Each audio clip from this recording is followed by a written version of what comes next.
Welcome to Hats On. Hola, bienvenida a Hats On. Soy Laia y este podcast existe porque todas llevamos más sombreros de los que nadie puede ver. El profesional, el personal, el que te pones para cruzar una frontera, el que llevas solo para seguir adelante cada día. Este es el espacio donde los quitamos todos y los miramos con honestidad. La invitada de hoy es alguien cuyos sombreros la han llevado de Colombia al Reino Unido y a España. Tiene un doctorado en química. Es Chief Operating Officer o COO de una empresa de dispositivos médicos y es madre. Una mujer que ha construido su carrera en países que no eran el suyo, en salas donde en frecuencia era la única diferente a los demás. Es un honor tenerte aquí. Bienvenida, Helga. Hola, Laia. Pues muchas gracias por la introducción y bueno, un placer estar aquí compartiendo estas experiencias contigo. Muchas gracias. Empezamos con la primera pregunta. Un doctorado en química y ahora COO de una empresa de dispositivos médicos. Cuando estabas haciendo el doctorado, ¿cómo imaginabas que iba a ser tu vida? Bueno, la verdad, uno nunca se imagina por dónde lo va a llevar el camino. Si vamos un poquito atrás, de hecho, cuando empecé a estudiar química, uno se imagina que básicamente iba a trabajar, no sé, toda mi vida en un laboratorio, iba a estar haciendo reacciones. Era un poco la perspectiva, ¿no? Ya de cara al doctorado, pues más o menos lo mismo. Sí, piensas, vamos a desarrollar moléculas nuevas, cosas nuevas, emocionantes en el laboratorio. Pero ya el camino, pues uno toma decisiones diferentes y son las que marcan al final dónde se llega. Este camino, y como has comentado, de hecho, el primer paso del camino fue la química. Pues retrocediendo un poquito más, ¿qué te llevó a la química en primer lugar? ¿Siempre fue la ciencia o había algo más que te interesaba? No, yo era de las que estaba en la clase de química en el cole diciendo, ¿por qué nos tienen que enseñar estas fórmulas y por qué me las tengo que aprender? Y nunca me voy a olvidar que yo estaba y el profe estaba enseñando fórmulas para los equivalentes, no sé qué. Yo, ay Dios, me voy a memorizar esto, pero como no lo voy a volver a ver en mi vida, mira, paso apruebo la asignatura y ya está. Pues no. Y uno de los recuerdos cuando pensando, ¿no? Pues, ¿por qué química? La ciencia siempre me ha gustado en casa. En aquella época, pues, el Internet no había toda esa información que hay hoy en día, ¿no? ¿Y cuál era la fuente de conocimiento? La fuente de conocimiento eran los libros, y los libros los tenían las grandes enciclopedias, o toda la información básicamente lo tenía la gente que podía pagarse los libros.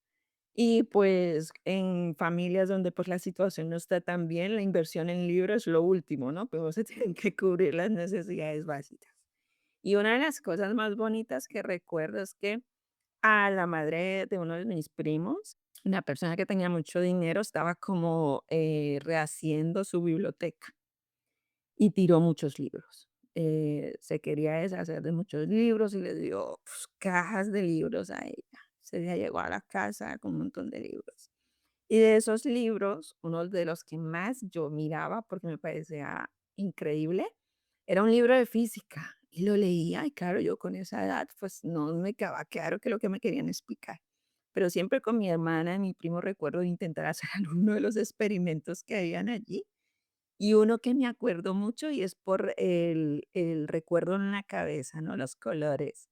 Era el de descomposición de la luz. De hecho, la portada tenía un prisma donde entraba la luz blanca y se descomponían todos los colores del arco iris.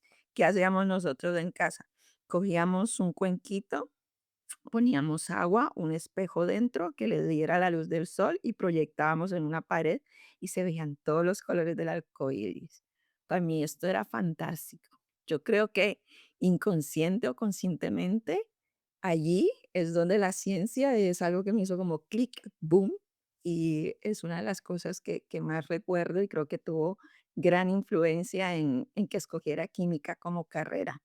También digo que cuando me iba a inscribir en la universidad, lo que quería era bacteriología. Me metí a química para en el segundo semestre cambiarme, pero bueno, dije: "No, no, me gusta", y me quedé en química. Historia más bonita y como casualidad de unos libros has llegado donde has llegado hoy.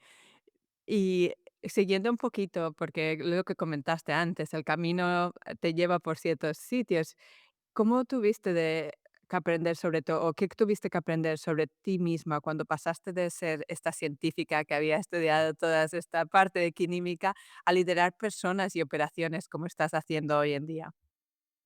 Bueno, básicamente, siempre que, bueno, cuando se trabaja en el laboratorio también hay que decir que estás trabajando con otras personas, con otros equipos. Cuando estuve trabajando en la Universidad Rovira y Virgilio, donde hice el máster y el doctorado, pues también teníamos que gestionarnos entre equipos los recursos que tuviéramos en el laboratorio. Ahí tú estás montando esta redacción, ay, permíteme esta cosa. Y luego cuando llegas a liderar personas es un principio muy básico el que aprendo, el que aplico y es tratar a los demás como me gustaría que me trataran a mí. Y a partir de este principio, todo lo que tú quieras para gestión de personas. Pero si partes de esta base, que es súper sencilla, las cosas van mejor. Es una base buena de tener presente y recordarlo a todos los líderes que trabajan con nosotros. Y tú trabajas ahora en una industria donde la precisión, el cumplimiento normativo y hacer las cosas muy bien es literalmente cuestión de salud para las personas con los materiales que trabajáis, con los productos que trabajáis. ¿Qué hace ese nivel de responsabilidad contigo, ambos como líder y como persona? Ujú. Bueno, no sé si sea lo normal, soy una persona que es bastante cómoda trabajando con las normativas y las regulaciones. Ya en química ya tienes muchas regulaciones y normativas trabajando con productos químicos. Creo que el tema de los cumplimientos normativos a veces se pasan un poco. Hay temas muy burocráticos. Sin embargo, cuando trabajas por ejemplo, en el área que estoy ahora, que es medical health, de dispositivos médicos, también te dan la seguridad de que si haces todas las pruebas y sigues todos los estándares, estás entregando un producto de calidad. Estás entregando un producto sin miedo a que ese producto haga daño, sin miedo a que ese producto sea un producto que no ha sido desarrollado y entregado al paciente o al cliente final en las condiciones que deberían de llevarse. Entonces creo que por un lado sí es exigente, aún hay una componente de burocracia bastante alta, pero por otro lado es entregar seguridad, calidad y que al final cuando usas algo que compras o que te aplican en el hospital, tú confías en que ese dispositivo lo han desarrollado bajo las normativas más estrictas y confías en que eso te va a hacer bien. Entonces, esas son las 2 caras de cumplir con todo este proceso normativo. Así que entiendo que el peso lo llevas bien, es parte de la responsabilidad del tipo de producto y carrera que has escogido, y lo agradecemos que sea así. Pensando un poquito más donde creciste, donde naciste, en Colombia, empezaste desde allí, pero enseguida te moviste para hacer tu carrera en países internacionalmente, en España, en Reino Unido, 3 lugares en sí muy distintos. ¿Qué llevas de cada uno y qué crees si algo te quitó de cada lugar? Los 3 lugares son lugares que, pues, me han hecho como persona y como profesional. De Colombia, obviamente, Colombia, mi patria querida, mis bases, mis raíces, mi familia. Allí, pues, mis valores, la forma de ser, muchas cosas que uno, pues, yo tengo de allí que voy a tener y me enorgullece tenerlas. En España estuve en 2 fases. La primera fase fue haciendo el máster y el doctorado, crecimiento profesional, también transformación, fueron 2 etapas distintas de mi vida. También en la primera etapa conocí a mi compañero de camino, así que es una etapa muy linda para mí, entre unas cosas que, bueno, y otras, pero de esta resalto eso también. Y pues, luego el Reino Unido, en el caso de España, la cultura española y colombiana tienen muchas cosas en común. En cambio, por ejemplo, Reino Unido ya es bastante irse como a lo desconocido, ¿no? Allí también hice mucha parte de aprendizaje, definir un poco más quién era. Cambios allí en Reino Unido fue cuando, lo podría decir 2 fases también de Reino Unido, ¿no? Fue cuando dije: "Ay, no, ya no sigo en la investigación pura, ahora voy a hacer a la industria. Quiero ver que esas moléculas para qué sirven o ver una aplicación más directa de los productos". Entonces me fui a la industria y segundo, fui cuando fui madre en Reino Unido, fue donde nació mi hija, entonces también es un cambio, ¿no? Ya tienes otras responsabilidades más grandes, ya la cosa es diferente. Entonces, cada país ha aportado estas distintas cosas a mí. Gracias por compartir cada una de estas fases. Y como comentabas, al final en cada uno de ellos has tenido diferentes momentos y has construido tu carrera en diferentes fases. ¿Crees que hacer una carrera internacional ha requerido algo de ti diferente que nadie te había dicho que ibas a necesitar? ¿O tuviste en algún momento que demostrar algo que tus compañeros que eran de allí no tuvieron que demostrar? Por supuesto, por supuesto. Cuando me iba atrás, digo, uff, cómo no me rompí, ¿no? Cómo no me esmiculé en pedacitos. Pues llega un momento en que, pues, el nivel de presión de todas partes, la presión no viene solo externamente, viene internamente. Has de demostrar, o al menos es el pensamiento, ¿no? Has de demostrar que estás allí porque te lo mereces. Entonces es la que más da, es la que está ahí todo el tiempo, es la que, ay, sí, sí, sí necesita eso a la orden, yo le ayudo. Das mucho de ti a unos niveles de que, bueno, los límites se sobrepasan. Y entonces, ¿quién me había dicho que esto se requería? Bueno, yo creo que es un tema generacional, ¿no? De mi generación ya se sabe que con el esfuerzo duro, el trabajo duro es como se logran las cosas. Esto es algo que te graban de niño y te lo inyectan dentro de tu ser, ¿no? ¿Qué pasaba? La gente no más ve, la punta del iceberg, que sí, estás ahí, entre comillas, todos somos iguales, entre comillas, todos tenemos las mismas oportunidades, pero cuando empiezas, en el momento en que empecé mi carrera profesional fuera, hay muchas cosas que ves que has de enfrentar que los demás, ¿no? Al ser extranjera, pues tienes muchos momentos de soledad, no tienes la familia al lado, no tienes ese backup. Una de las cosas que yo más recuerdo de esta etapa inicial es cuando, bueno, yo compartía piso con otras chicas españolas, yo había llegado para hacer el máster y el fin de semana era terrible porque todo el mundo se iba a su pueblo y tú te quedabas allí. Y en aquella época, que ya digo aquella época como si tuviera 100 años, ¿no? Pero en aquella época te tenías que ir a la cabina con las monedas a llamar a Colombia. Entonces me acuerdo que tenía una cabina en la esquina y me iba a llamar a la casa a hablar lo que pudiera hablar hasta donde dieran las monedas y hablar cómo están y tal. Claro, cuando llegas el lunes, el que ves de fuera está el fin de semana solo. Llega a enfrentar el lunes de una forma del que ha estado con su familia o con sus amigos o haciendo sus cosas diferente. Y eso es algo, un velo invisible que muy pocas personas ve. Y es una de las, creo que hasta ya ser de fuera y tenerte que hacer en un lugar distinto ya te dan un grado de dificultad más. Esta soledad que no se habla al estar en un país diferente, a un país que no es el tuyo. Construyendo esta pregunta, has hablado de la presión interna que a cualquier persona que está fuera de su país se pone para decir, yo también puedo, yo me merezco estar aquí.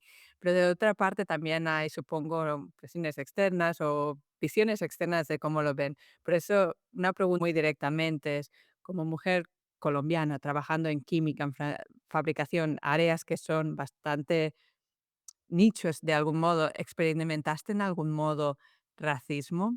Y si fue así, ¿cómo se manifestó en esos entornos? Bueno, yo siempre hago, de alguna forma, me veo a mí misma, digo, bueno, yo he experimentado las 3 formas, ¿no? Al ser mujer, afrodescendiente, latina, colombiana, pues he experimentado el racismo, el machismo, la xenofobia. Colombiana en un tiempo donde todo colombiano básicamente tenía droga, ¿no? En su casa. Y entonces la xenofobia es desde este ámbito. Luego el racismo lo he vivido no solo en España, en Colombia también. En Colombia es un tema tabú. En Colombia, más de pequeña, recuerdo incidentes racistas directamente, pero que en aquella época y en aquel contexto era lo normal. Luego tú lo ves hacia atrás y dices, uff, como muchas cosas pues del machismo, ¿no? Que tú miras atrás y dices, uy, ay Dios, de las cosas que hacíamos. Y bueno, en Inglaterra podría decir que es donde menos, creo que allá se rigen por otros factores más económicos que otra cosa, pero sí, yo he estado de hecho, con personas muy cercanas aquí y más que racismo, la xenofobia, ¿no? Tener que escuchar el sudaca, también he escuchado la negra, ¿no? Pero de una forma despectiva, ¿no? Y a mí, dentro de este contexto, pues ya como te vas haciendo a ti mismo, sabes cómo responder a este tipo de situación, a veces es cansado porque es como si tienes que educar a las personas entre que es ofensivo y que no, no, ay, no, no se puede decir nada que todo ofende, no, es que por algo, o sea, ser políticamente correcto, ¿no? Aquí en este contexto, a mí lo que más me preocupa es mi hija, ¿no? Y un poco, pues ella también tiene pelo oscura, ella también es afro, pero ha vivido toda su vida aquí y básicamente ella es española, catalana, como quieras decir, ¿no? Y ya ella también ha enfrentado, pues, en alguna forma este tipo de mensaje y es complicado porque actualmente en el contexto que estamos, vemos que cada vez se pierden más las formas, ¿no? Hubo un tiempo donde se abocaba por lo cortés, no quita lo valiente, ¿no? Pero cada vez tiene menos sentido. Entonces a mí tal vez no tanto lo vivido me marca como lo que puede venir de cara a futuro, ¿no? Por el contexto geopolítico social en el que estamos actualmente. Gracias por compartirlo, Angie. Y son vivencias que sin duda tenemos que tener muy presentes para cómo construimos esta sociedad para nuestros hijos. Y has mencionado ahora a tu hija, Laia, que construiste toda esta carrera tan impresionante en todos estos países y al mismo tiempo, como has comentado, en Inglaterra tuviste a tu hija.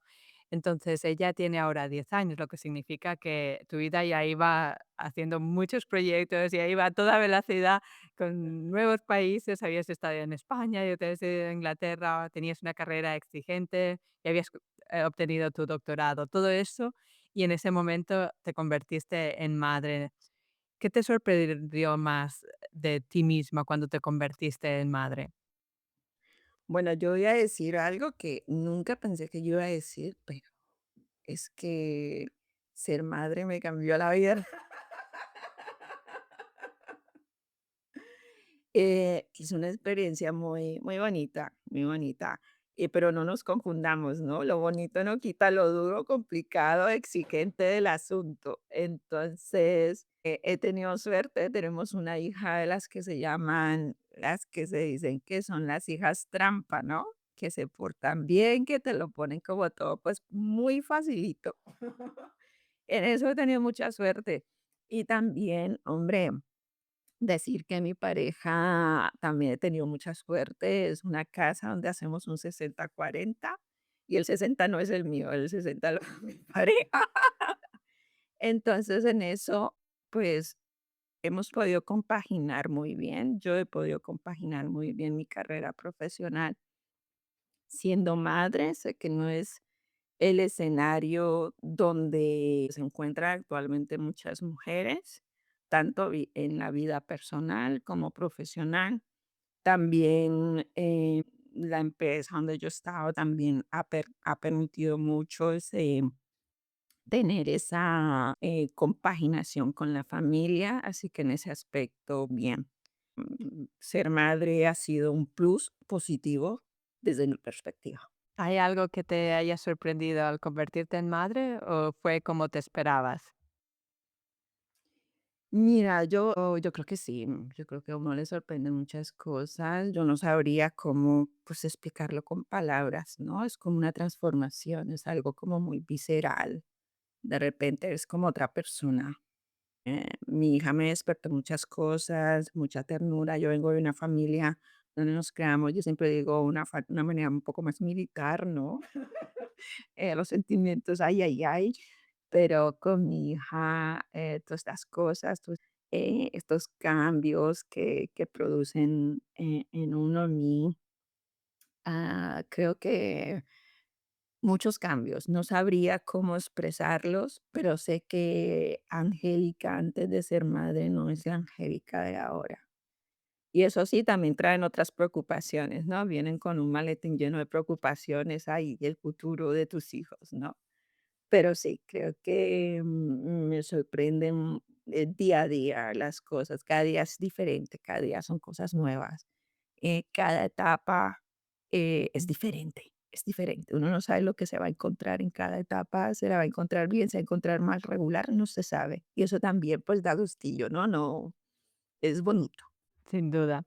¿Y qué quieres que vea ella cuando te mira? No solo ti como madre, sino la mujer que ha construido una vida en sus propios términos.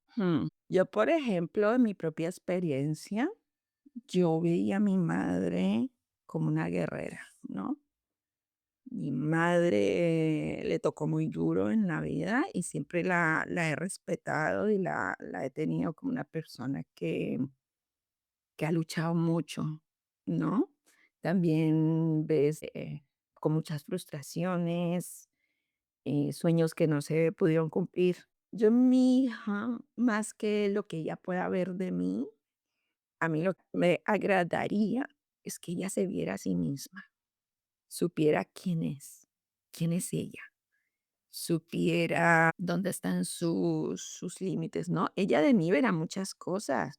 Por ejemplo, no sé, cuando sea más grande verá que soy la madre enojona, verá, pondrá entredicho su amor por mí, ¿no? Ah, no me has dejado ir. Yo creo que verá muchas facetas, nos encontraremos en muchas partes y lugares, ¿no?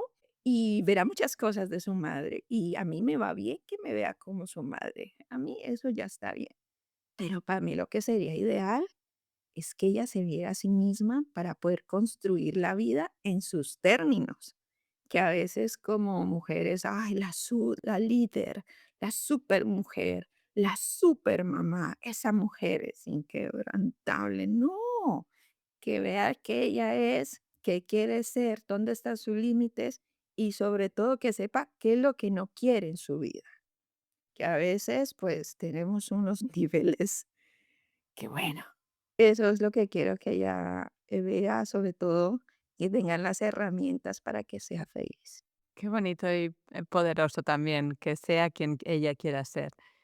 Y ahora cambiando un poquito donde estábamos hablando, me gustaría preguntarte sobre resiliencia, porque tanto en tu carrera, en vida personal, ha sido muchas etapas donde has sido muy fuerte, valiente.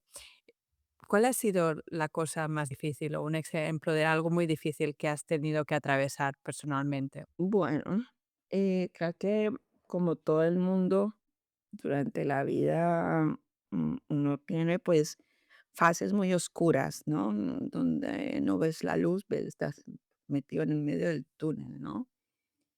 Y para mí probablemente hay 3 cosas que creo que a día de hoy no sé si pues, he tenido que atravesar, ¿no? Y creo que muchas mujeres han atravesado también. Una de ellas es la pérdida de mis 2 bebés, ¿no? Es un luto que uno lleva constante, que hoy considero que, bueno, es algo que uno acepta y que, bueno, siempre estará conmigo, ¿no? Eso por un lado. Luego está la pérdida de una de mis mejores amigas por cáncer de pulmón, cuando tenía 37 años ella, muy joven. Una persona que no era ni fumadora, era nutricionista, comía bien, se ejercitaba, hacía deporte y pues fue duro, fueron días muy duros. También la recuerdo mucho. Eh, yo creo que las cosas más duras pues son las pérdidas, ¿no? También haber perdido a mi abuela, justo perdí a mi abuela al venir a España, que también era un referente para mí de fortaleza, una mujer muy fuerte. Y creo que, bueno, son de las cosas más difíciles a afinar son las pérdidas, ¿no? Estos seres que no estarán contigo, pero bueno, marcan tu camino y uno lo que tiene que hacer es como llevarse lo mejor, ¿no? De estas situaciones. Y una muy personal también es, yo hace 5 años me quedé ciega, no veía, tuve una neuritis óptica que me dejó sin visión. El diagnóstico básicamente que fue por estrés. Y en aquel momento, cuando estuve ciega, pasé mucho miedo, mucho miedo, mucho miedo, mucho miedo. Yo no podía ver el rostro de mi hija, de mi pareja, fue horrible, horrible. No podía ni llorar porque se ve que la inflamación que tenía, claro, estaba frustrada y no quiere llorar. No soy de las personas que más llora, pero en el momento quería llorar y no podía, y fue más frustración. Y fue un episodio de mi vida también que me hizo ver, nunca mejor dicho. Gracias por compartir ambas, parte de pérdida y tu episodio personal de salud. Si puedo, un poquito de las pérdidas, nos has dicho, nos llevan recuerdos y nos llevamos algo con ellas. ¿Qué es para ti? Y has tocado un poquito el aborto, que no se habla mucho, o de temas de pérdidas de amigos, familia. ¿Qué te llevas con ello o qué aprendiste de ti misma también con ellas? Bueno, de estas cosas, la verdad es, no te reconstruyes, ¿no? Es más bien, son elementos que te acompañan, que te transforman y muchas veces ese dolor se transforma, ¿no? Y te quedas con las enseñanzas de las personas que pierdes, pues los buenos momentos, y también de las experiencias de alguna forma fuertes, traumáticas. Pues, como a valorar, ¿no? A valorar lo que uno tiene, a valorar el momento, a valorar el ahora, donde estamos. Lo que pasó, pues, ya hace parte del pasado. Lo que viene, pues, aún no existe. Entonces, disfrutar este momento, aquí, ahora. Valora lo que tienes ahora mismo. Una frase superpoderosa, Angélica, de cómo valorar lo que tienes ahora mismo y tenemos que recordarlo todos nosotros. Y la última parte, antes de que pasamos ya a las preguntas finales, nos has comentado este episodio de llevado por el estrés al final, donde te quedaste ciega, que es súper impactante y a nivel de salud. Para ti, una, ¿qué fue tu aprendizaje y qué has hecho después para cambiar la situación? Un trabajo interno desde dentro, un trabajo desde dentro. Empecé a hacer yoga, que va muy bien hacer yoga. Un trabajo de, bueno, preguntarte, ¿no? Hacia dónde es que uno se quiere dirigir, Angélica, hacia dónde quieres ir. Angélica, ¿cuáles son las cosas importantes en la vida? Cuestionarme, me cuestioné mucho, hablé mucho conmigo misma. eh, un trabajo de reconocimiento, ¿no? Hacia dónde había ido, quería estar allí, dónde quería estar, cómo quería estar, a qué cosas le haría prioridad de ahora en adelante. Son cosas muy difíciles porque no conoces otras formas de hacer, pero las puedes aprender. Y eso es lo que he hecho todo este tiempo, aprender, aprender, aprender y cada día se aprende algo nuevo, cada día puedes traer una versión mejor de uno mismo. Y eso es lo que me queda de esta experiencia que al final, pues, fue muy dura. Me lo puedo imaginar. Gracias por compartirlo y aprender. Me gusta cómo terminamos esta parte antes de nuestras últimas 2 preguntas que siempre hacemos a nuestros invitados. La primera es, si pudieras te sentarte con la versión de ti misma a los 20 y a los 30 años, ¿qué le dirías a cada una de ellas? A ver, a los 20 años le diría: "¿Puedo irme un ratico a compartir con usted que me la pasé muy bueno?". A los 20 años estaba, bueno, estaba en la mitad de la carrera, disfruté mucho el tiempo en la universidad, me gustaba la química, me gustaba lo que estaba haciendo. Veía, bueno, como uno se puede comer el mundo, ¿no? A los 20 años, tengo toda la fuerza, la vitalidad. Ya a los 30 ya, pues, cambia un poquito más, ¿no? A los 30 mira, yo creo que entre mis versiones de cada 10 años, la de los 20 súper bien, la de los 30 la más como que le diría: "Ay, disfrute del camino, todo llega a su debido tiempo, disfrute de las cosas que está haciendo". Me gusta, de las versiones que más me gusta, podría decir que la de los 40 estaba muy contenta a los 40, pero la de los 30 sí, es como, ay, 30 años.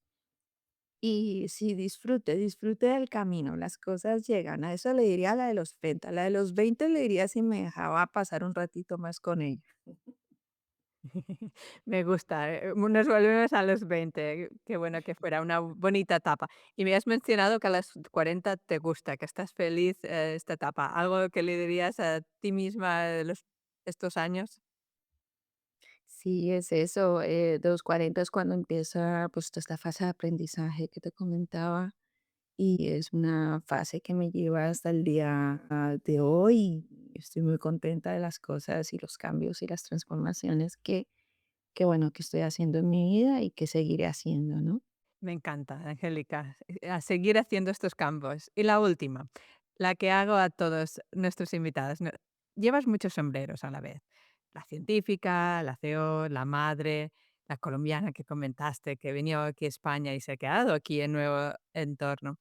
¿Cuál es el sombrero que llevas hoy con más orgullo? Bueno, esa es una pregunta muy difícil porque todos esos sombreros primero son los que han hecho a Angélica la persona que es hoy en día. Los llevo todos con mucho orgullo, unos fueron más difíciles que otros, unos tienen cosas más bonitas que otros, pero todos hacen parte de mí. Pero si me colocas en la encrucijada que tengo que elegir uno, pues yo elegiría el de ser madre, y no por el hecho de ser madre, porque creo que, bueno, todas las mujeres, quieran o no, muchas deciden no tener hijos, es totalmente respetable y también tienen una vida súper plena, y otras decidimos tener hijos y se puede hacer, ¿no? Es por lo que yo veo en mi hija cada día. Yo la veo y es esa luz, y puede ser que solo lo vea yo, pero a mí ya me está bien, es por lo que veo yo en ella. Y ese sombrero me encanta y lo llevo con mucho orgullo, decir: "Ay, pues mira, mira la hija que tengo". Es para mí es fantástico, como una versión 4.0.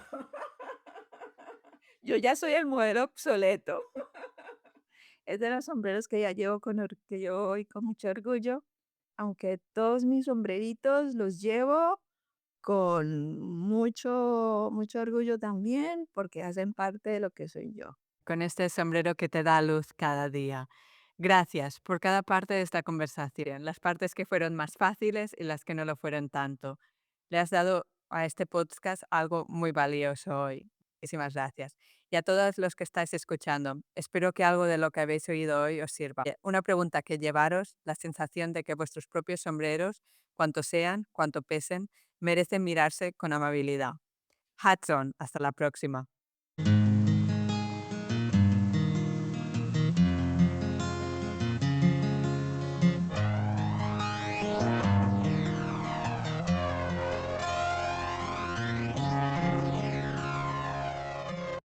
Guest opinions are their own and do not necessarily represent those of Hats On or its partners.